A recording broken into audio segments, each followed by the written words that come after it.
మేషరాశి వారికి ఇప్పుడు ప్రస్తుతం ఉన్నటువంటి గోచారంలో గ్రహాలన్నీ కాల్సర్ప యోగంలో ఉన్నాయి గోచారంలో. అదేవిధంగా మీ యొక్క రాశి నుంచి లేదా మీ లగ్నం నుంచి పంచమ స్థానంలో కేతువు యొక్క సంచారం జరుగుతూ లాభంలో రాహు ఉన్నాడు. ఈ పంచమ కేతువు లాభరాహు వల్ల కలిగేటువంటి ఫలితాలు మరియు నవంబర్ మాసంలో గురువెల్లి కేతుతో కలుస్తాడు. అదేవిధంగా నవంబర్ 25వ తేదీ వరకు పంచమంలో ఉండేటువంటి కేతువు 4లో వస్తాడు.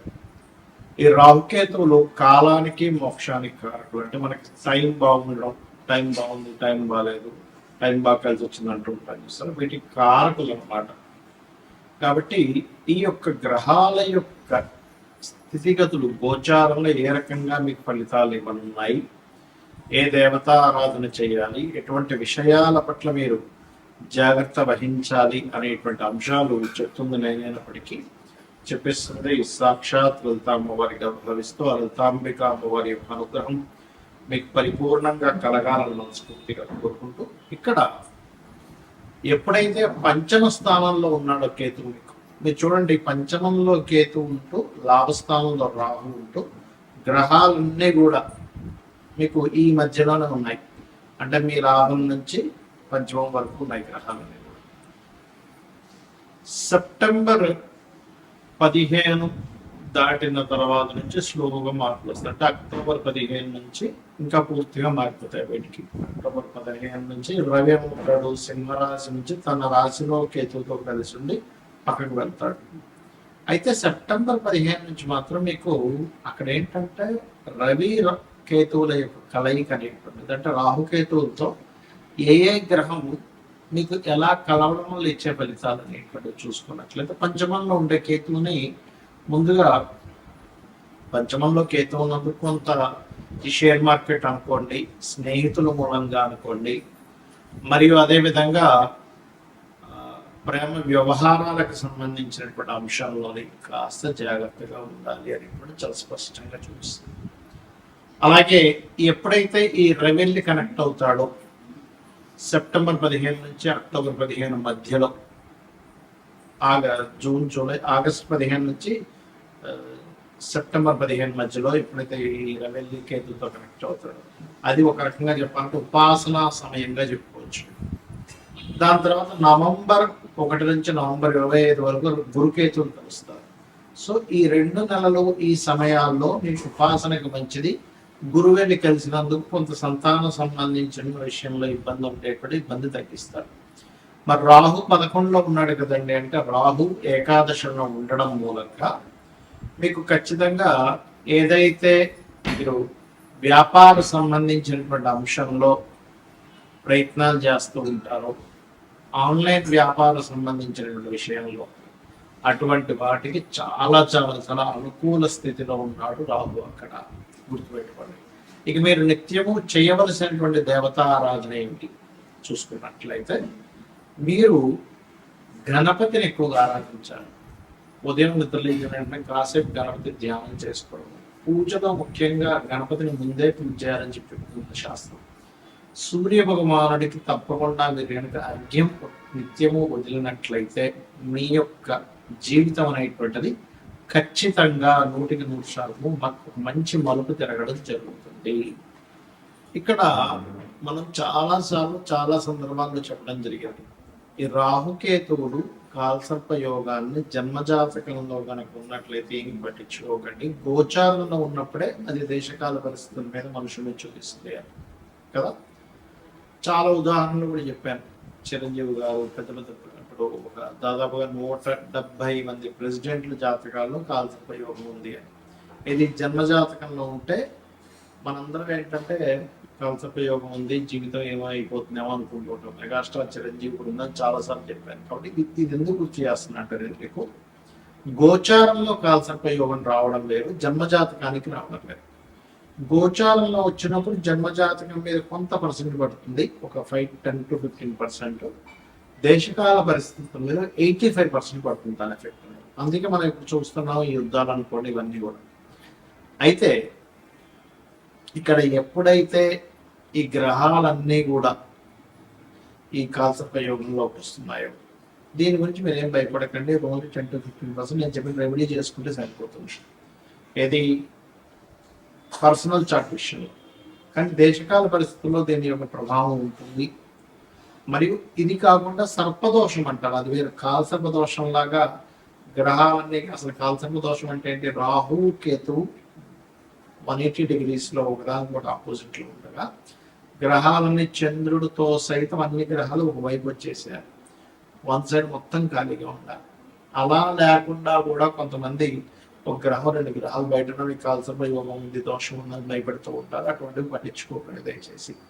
ఒకవేళ మీకు అంతగా కాల్సర్ప యోగం ఉందని భయం వేస్తూ ఉన్నట్లయితే చక్కగా మీరు కాళహస్తికి వెళ్ళి స్వామివారిని దర్శనం చేసుకుని అక్కడ రాహుకేతు పూజ చేసుకోండి. లేదా మీ ఇంటికి దగ్గరలో రావి చెట్టు కింద సర్పాలు ప్రతిష్ఠ చేస్తూ ఉన్నట్లయితే వాటి మీద పసుపు కుంకుమ కన్నా కలిపిన వాటి వేయండి, సరిపోతుంది. అయితే ఈ నార్మల్ సర్పదోషాలు ఏమిటి చూసుకున్నట్లయితే శనికేతుడు సర్పదోషం కలిసి ఉంటాయి.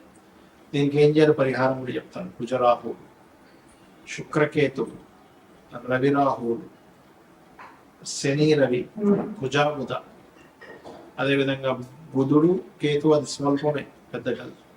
ఈ రకంగా కొన్ని కాంబినేషన్స్ ఉంటాయి. చంద్రుడు రాహు, అదేవిధంగా శని రాహు, స్తపత యోగం కూడా అనుకుంటారు, స్తపత దోషం అని కూడా అనుకుంటారు, యోగము దోషం రెండు అనుకుంటారు. ఈ రకంగా ఇది కూడా ఇస్తుంది. ఇది సర్పదోష సంబంధించిన కాంబినేషన్స్. దీనికి ఏం చేయాలి అంటే, మీకు దగ్గరలో ఇప్పుడు ఆలయాల్లో చూడండి రావి చెట్టు ఉంటుంది, రావి చెట్టు కిందని సర్ప ప్రతిష్ఠ చేసి ఉంటాయి. అక్కడికి వెళ్ళి వాటి మీద పసుపు కుంకుమ గంధం కలిపిన నీటిని అభిషేకంగా వేసి ఒక 11 ప్రదక్షిణాలు కానీ 21 కానీ 41 కానీ చేసి ఆలయంలో ఒక 5 నిమిషాలు కూర్చోండి. మీకు ఆ దోషం ఏదైతే ఉందో తొలగిపోతుంది. అందరూ చేయవలసింది ఎందుకంటే కాలసర్ప యోగంలో గ్రహాలన్నీ ఉన్నాయి కాబట్టి.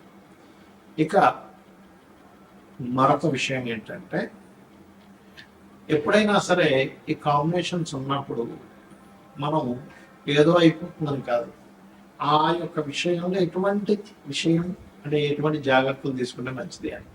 ఉదాహరణకి శనికేతువులు ఉన్నారు, మీరు వ్యాపారంలో మీ కాన్సన్ట్రేషన్ ఎక్కువ చేయాలి ఉద్యోగం కంటే కూడా.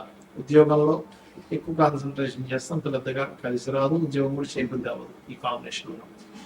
కుజరాహువులు ఉన్నారనుకోండి మీ జాతకంలో, వాహనం మీద వెళ్ళినప్పుడు ఎక్కువ స్పీడ్గా వెళ్ళకూడదు, అంటే సర్పదోషం ఆ రూపంలో అటాక్ చేస్తూ ఉంటారు. చంద్రరాహువులు ఉన్నారు, నీటి ప్రదేశాలు వెళ్ళినప్పుడు జాగ్రత్తగా ఉండాలి. అతి మంచితనంతో నమ్మి ఎవరికైనా మనీ ఇవ్వడం ద్వారా, అది ముఖ్యంగా ధనస్థానంలో ఉంటే ధనం మోసపోవడం జరుగుతూ ఉంటుంది. అలాగే మనకు కుజబుద్ధులు ఉన్నారు, మనకు ఒక్కొక్కసారి అవతల వాళ్ళతో మనకి ఎటువంటి పని ఉంది, రిలేషన్ ఉంది, ఏమి తెలుసుకోకుండా ఆర్గ్యూ చేస్తూ ఉంటాం. ఆర్గ్యుమెంట్ జోలికి వెళ్లకుండా ఉండగలిగితే మీకు ఈ సర్పదోషం అనేటువంటిది ఇబ్బందిని ఇవ్వదు, గుర్తుపెట్టుకోండి. అలాగే శుక్రకేతువులు, అమ్మవారి ఆరాధన చేస్తే ఈ దోషం పోతుంది, సర్ప ఆరాధన చేస్తే పోతుంది, లేదా సర్ప ప్రతిష్ఠ చేసినా సరే పోతుంది. వీటన్నిటికీ కూడా సర్ప ప్రతిష్ఠ చేయాల్సిందే. అయితే ఇక్కడ రాహుతోని కేతువుతోని కాంబినేషన్ కనుక ఉన్నట్లయితే మరింత ఎక్కువగా ఉంటుంది ప్రబలంగా. అదేవిధంగా రాహు మేషరాశిలోని లేదా సింహరాశిలో, వృశ్చిక రాశిలో ఉన్న సర్పదోషంగా చెప్తూ ఉంటారు. సింహరాశిలో ఉంటే పితృదోషంగా చెప్తూ ఉంటారు. రాహు గారి శరీరానికి కలిసి ఉంటే ఇంకెక్కువ పితృదోషంగా చెప్తారు. అలాంటప్పుడు అటువంటి పితృదోషాలు ఉన్నా కూడా స్త్రీ జన్మం జరిగితే ఆ దోషం పోతుంది. ఒక్కొక్క దానికి ఒక్కొక్క ఎగ్జామ్షన్ అనేటువంటిది ఉంది. ఏమి చేస్తే ఏమి క్లియర్ అవుతుంది, లైఫ్లో ఇటువంటి మలుపు తిరిగినప్పుడు ఎటువంటి ఫలితాలు వస్తాయి అనేటువంటిది. రవిరాహుల కాంబినేషన్ ఉన్నప్పుడు ఎక్కువగా ఈ ఫుడ్ విషయంలో జాగ్రత్త పడాలి. అంటే మనం తీసుకునేటువంటి ఫుడ్ ఎలాంటివి తీసుకుంటున్నాం, ఎందుకంటే ఇది డైజెషన్ సిస్టమ్ని పాడు చేసుకుంటూ వెళ్తూ ఉంటుంది ఆ దోషం అనేటువంటిది.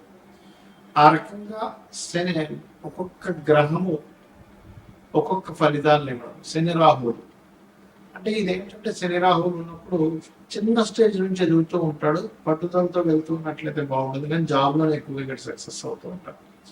ఈ రకంగా సర్పదోషం అంటే మీది ఏదైనా ఒక గ్రహం కేతు కలిసి ఉన్నప్పుడు ఆ పర్టికులర్ మహాదశల్లో, ఆ అంతర్దశల్లో ఎక్కువగా సర్ప సంబంధించడం చేసుకోవాలి. ఇందులో ఏమండి నాకు అంత స్తోమత లేదు, సర్ప ప్రతిష్ఠ చేయలేను, మన దగ్గరలో ఆలయాలు కూడా లేవు అన్నప్పుడు గరుడ పురాణం కనుక చదివినా విన్నా మంచి ఫలితాలు ఉంటాయి. ఇప్పుడు మీకు చదవలేరు, యూట్యూబ్లోకి వెళ్ళి సామవేదం గారితో ఇంకెవరిదో మంచి ప్రవచకులు ఉన్నారు, వారి దగ్గర మీరు తీసుకుని గరుడ పురాణం విన్నా కూడా ఈ సర్పదోషం అనేటువంటి తొలగిపోతుంది, గుర్తుపెట్టుకోండి.